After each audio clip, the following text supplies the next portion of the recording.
우리나라가 코로나19를 잘 견뎌내고 있는 건 의료인들의 헌신과 국민들의 희생 덕분입니다. 현장에서 목숨을 걸고 바이러스와 싸운 의료진도 많았죠. 이분은 코로나19의 위험성과 방역의 중요성 등을 방송 등을 통해 정확하게 알렸습니다. 바로 명지병원 가정의학과 교수 출신으로 더불어시민당 비례대표가 된 신현영 당선인입니다. 앞으로 정치권에서 코로나19와 감염병에 대해 어떤 정책들을 내놓을지 자세한 얘기 들어보겠습니다. 신현영 당선인 어서 오십시오. 반갑습니다. 안녕하세요. 축하드립니다. 지난번에 교수님으로 뵀는데 이제 국회의원 당선자로 뵙게 돼서 영광입니다. 감사합니다. 네, 어디 뭐 의학계 교수에서 이제 국회로 진출하게 되는데요. 소감이 어떠신지요?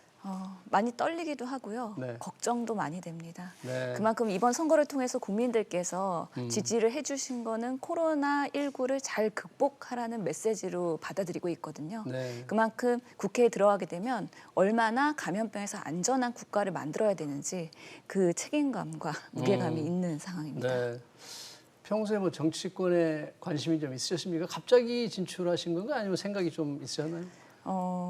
뭐 반반인 것 같습니다. 네. 예, 사실 뭐 여러 의료 단체 활동을 하면서 환자를 열심히 보고 의사로서 치료하는 게 되게 중요하다는 건 익히 알고 있었지만 이런 우리나라의 보건의료 정책을 잘 만드는 것도 네. 우리 국민들을 위해서는 건강한 국가에서는 꼭 필요한 부분이라는 걸 인지하고 있었습니다. 네. 그러면서 이번에 계기가 됐었던 것이죠. 더군다나 이번에 더불어시민당 비례대표 1번 아닙니까? 예. 일본의 상징성이 굉장히 큰데 마음이 좀 책임이 좀 더 무겁다 이런 거 좀 안 느끼셨습니까? 예, 그렇기 때문에 선거 기간에도 1번이 잘해야 많은 분들이 네. 당선될 수 있다라는 조금 중차대한 책임감을 갖고 있었고요. 네. 그만큼 이번 선거는 코로나 선거라고 할 만큼 그 선거의 그런 코로나의 중요성 또 국난 극복 이런 메시지들이 계속 느껴지기 때문에 네. 지금도 여전히 그런 책임감이 막중합니다. 네. 이번 국회에 그 보건의료인들이 총 9분이 이게 들어가게 된다고 하더라고요. 예, 맞습니다. 그렇게 들어가면 어떤 좀 변화가 있을까요? 어떤 의미가 있을까요? 이렇게 많이 들어가면. 예, 실제로 많은 분들이 보건복지위원회로 오실 것으로 예상이 되고요. 예.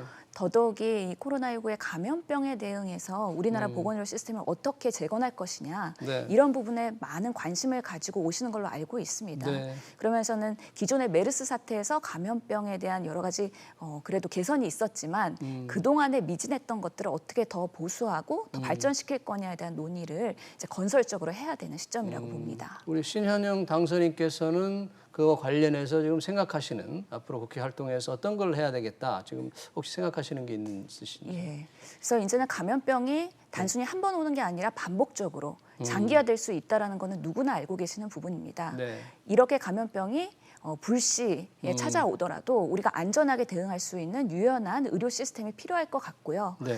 지금은 의료인들의 헌신과 희생이 많지만 과연 이런 것으로 유지할 수 있겠느냐. 결국엔 시스템으로 가야 된다. 네. 그러려면 질병관리청으로 승격하는 부분이나 질병관리본부를 이제 청으로. 네. 예, 그렇기 때문에 더 많은 전문성과 권한을 줘야 되는 부분도 있고요. 네. 감염병 전문 병원이나 연구소 설립 같은 것도 이제는 조금 더 박차를 가해서 추진해야 되는 부분이 있다고 판단하고 있습니다. 그러니까 뭔가 이제 의료인들의 헌신으로 극복을 잘하고 있지만 상설기구 형태로 해서 좀 더 책임감 있고 예산 지원도 많이 되는 그런 조치가 기구가 필요하다 이런 거군요. 예, 맞습니다. 네. 공공의료 영역에서의 그런 확대가 필요할 것으로 보이고요. 네. 그랬을 때에 이런 안전한 감염병 환자들 그리고 그 시기에 또 비감염병 환자들이 방치되지 않도록 하는 우리나라의 의료 체계 시스템이 잘 만들어져야 될 것 같다는 생각이 듭니다. 그럼 이제 당선인께서 그 질병관리본부를 질병관리청으로 승격하는데 바로 이제 첫 법안을 좀 내셔야 되겠네요.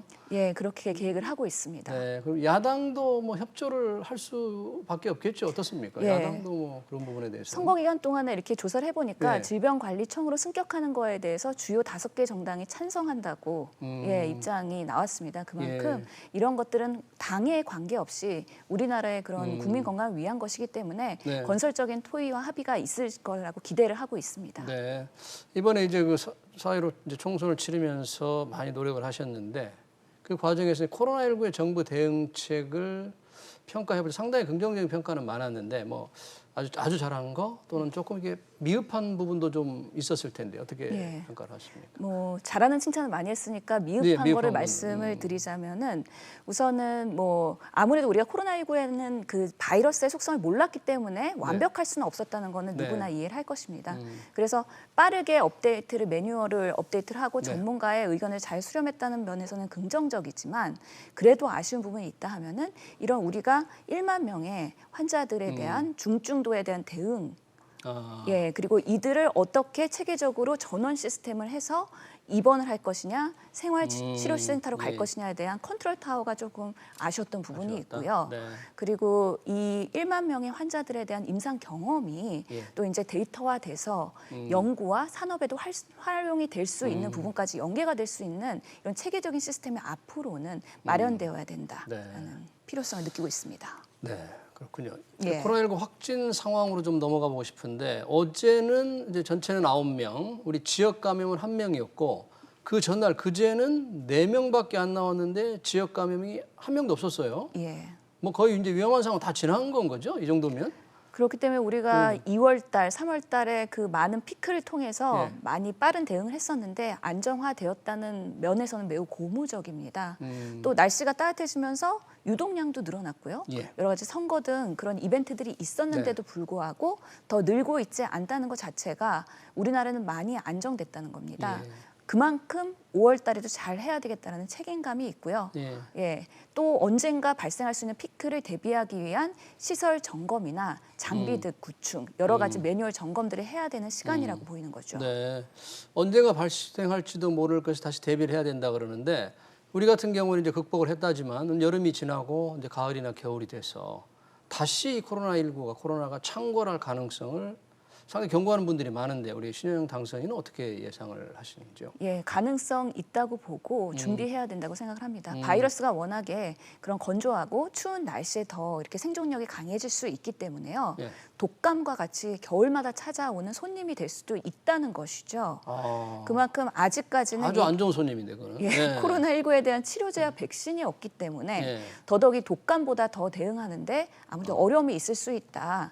그러면서 한 고비는 넘겼지만 장기전을 대비해야 되고 이제는 이들과 더불어 살기 위해서 연구 그리고 시스템 정비 꼭 필요할 것 같습니다. 만약에 창궐해가지고 다시 온다면 그놈은 더 독한 놈이 되는 겁니까? 아니면 비슷한 수준이 되는 겁니까?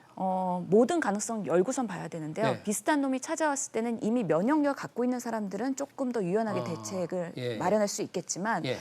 보통은 바이러스가 변이를 해서 예. 본인들도 생존력이 강화되기 때문에 이런 경우에는 한 번 걸린다? 그랬을 때 또 안 걸린다는 보장이 없는 것이죠. 네. 그만큼 백신과 치료제가 중요하다는 이야기일 수 있습니다. 지금 치료제 말씀을 하셨는데 그 에볼라 치료제 렘데시비르가 뭐 임상 실험 3상 임상 실험의 결과가 상당히 회복력을 빠르게 한다 이런 게 나왔다고 미국에서도 지금 그런 게 있지 않습니까? 뭐 파우치 소장도 그런 얘기를 했다는데 어떻습니까? 어떻게 평가를 하십니까? 정말 뭐 효과가 있는 겁니까? 실제로 지금 미국에서 1000여 명의 환자를 대상으로 했을 때 예. 이 렘데시비어를 투여한 군이 예. 그렇지 않은 군에 비해서 뭔가 임상 회복하는 기간이 15일에서 11일로 줄일 수 있었다라는 중간 보고가 있었던 겁니다.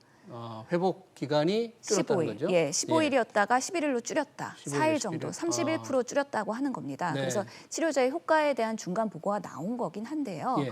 아직까지는 좀 더 최종 보고를 지켜봐야 되는 상황이고요. 어, 또 중국에서는 한편으로는 200여 명을 대상으로 했을 때는 별로 크게 유의한 효과가 없었다라는 보고도 있습니다. 그렇기 때문에 아직은 이게 완전히 우리가 극복할 수 있는 치료제이냐에서는 조금 더 연구를 지켜봐야 되는 부분은 있다고 생각합니다. 그러니까 한 1000명 정도를 대상으로 실험한 것은 이 안전성을 확인할 수 있는 수준은 안 되는 모양이죠. 이 정도 가지고는. 안전성과 효과성을 다 봐야 되는데요. 예, 그러면서 효과 면에서의 32% 정도의 호전이 있었다라는 면에서 고무적입니다. 31% 회복 속도를 좀 향상이 있었다. 예, 그런 면에서는 긍정적인 부분이 있긴 하지만 최종 결과까지는 봐야 되는 부분이 있기 때문에 좀 더 지켜봐야 되는 부분이고요. 네. 또 안정성의 부분에서는 뭐 흔하게 알려져 있는 그런 부작용이 있긴 했지만 정말 효과가 있느냐에 대해서는 끝까지 가봐야 된다. 그리고 중국의 결과는 조금 상이하기 때문에 중국에서 나온 이 거는? 예, 네. 연구 디자인들이 얼마나 잘 세팅됐느냐 이런 것들을 조금 더 면밀히 봐야 될 필요가 있습니다. 그럼 렘데시비르 말고 다른 치료제 임상 실험은 혹시 렘데시비르보다 앞서가 있는 건 없죠? 이게 그래도 임상 실험은 제일 앞서 있는 겁니까? 예, 그렇습니다. 여러 가지 뭐 그런 예상되는 후보군들은 있긴 하지만 예. 임상 시험은 가장 빠르게 진행이 되고 있고 예. 중간 발표를 3사항으로서는 제일 빠르게 발표한 거기 때문에 예. 렘데시비어가 가장 그래도 첫 번째 그런 예상 치료제로 예상이 되고 있긴 하지만 예. 효과가 얼마나 있겠느냐 그리고 더 좋은 약은 없겠느냐 이런 것들은 앞으로도 많은 연구가 진행될 것이기 때문에 그런 것들을 지켜볼 필요가 있습니다. 네, 우리는 좀 이제 우리 신현은 조금 신중하군요. 이거에 대해서는 아직은 그렇죠. 결과가 잘 안 나와 있으니까 정확하게는. 예, 아직까지 공식적으로 발표된 네. 것보다는요 언론을 통해서 발표된 예, 거랑 예. 홈페이지에 그 간략한 중간 보고가 나왔기 때문에 예, 예. 조금 더 의학 논문이 최종 나오는 것을 지켜봐야 된다라고 네, 생각을 알겠습니다. 합니다. 그리고 이제 우리 정부도 하겠다고 그러는데 이게 이제 인구 집단의 면역도를 보기 위해서 항체 검사를 하겠다. 그렇지 않습니까? 예. 우리 정부가 이게 방침을 정했는데 어떻게 이게 되는 겁니까? 예, 실제로 이미 대구 경북 같은 경우에는 집단 발생이 됐기 예. 때문에 나도 모르게 감염이 되고 항체가 형성됐을 상황이 있을 수 있다라는 가정 하에서 예. 이제 대구 경북 지역부터 순차적으로 지역별로 검사를 하게 되는데요. 예. 우리나라는 국민건강영양조사라는 그 연구 조사가 있습니다. 예. 질병관리본부에서 매년 2년에 한 번씩 정도 국민 체크를 건강 영양조사. 예, 네. 매년 하고 있고요. 예. 일정 표본 집단의 혈액 검사 샘플을 활용해서 여기에 항체가 있는지 보면 어느 지역에 어떤 집단이 항체가 많이 생성됐더라 이런 것들을 알 수 있기 때문에 우리가 감염병에서는 집단 면역이란 개념이 중요하고요. 네. 어느 정도 70% 이상의 면역을 갖고 있으면 그래도 그 감염병에는 안전하다고 얘기를 하는데 인구의 70%가 이제 항체가 생겼다면 안전하다. 예, 그런 면에서는 우리나라가 얼마나 항체를 보유하고 있느냐 이런 것들은 앞으로 장기전을 대비하는 데는 매우 중요한 의학적 근거가 될 것으로 판단을 합니다. 네, 그럼 뭐 무슨 방법을 쓰는 겁니까? 항체 검사는 무슨 방법이 어떤 뭐 의학적 방법이 있는 건가요? 예, 여러 가지 방법이 있고 사실 지금까지 항체 검사를 안 했던 이유는 예. 검사의 정확성 때문이었거든요. 정부가 최근에 발표하기로는 예. 혈액을 통해서 엘라이자라는 검사를 통해서 예. 효소 그 검사법이거든요. 예. 그런 여러 가지 방식 중에서는 좀 더 정확성을 기할 수 있는 방법을 취하겠다고까지는 발표한 상황입니다. 그럼 그 항체 검사를 하면 제가 만약에 받는다면 동의를 해야만 하는 건가요? 아니면 다 그냥 할 수 있는 건가요? 예, 동의를 국민건강영양조사의 대상자 중에서 내 혈액을 거기에 활용해도 된다고 동의하시는 분에 한해서 검사를 하는 것으로 되어 그렇군요. 있습니다. 그걸 해가지고 이제 향후에 또 참고를 할지 모르는 거에 대비해서 어떤 의학적 준비를 하겠다 그런 얘기군요. 예, 맞습니다. 네, 또 기대가 되는데요. 지금 이제 5월 저희가 이 집중적인 휴가 많이 연휴가 지금 되기 때문에 굉장히 안심할 수 없다. 정부가 계속 이제 거리두기 좀 더 잘 해달라 경고 사인을 보내고 있는데 휴가지 보니까 뭐 다닥닥 붙어서 밥 먹느라 줄 서 있고 잘 지키질 않는 것 같아요.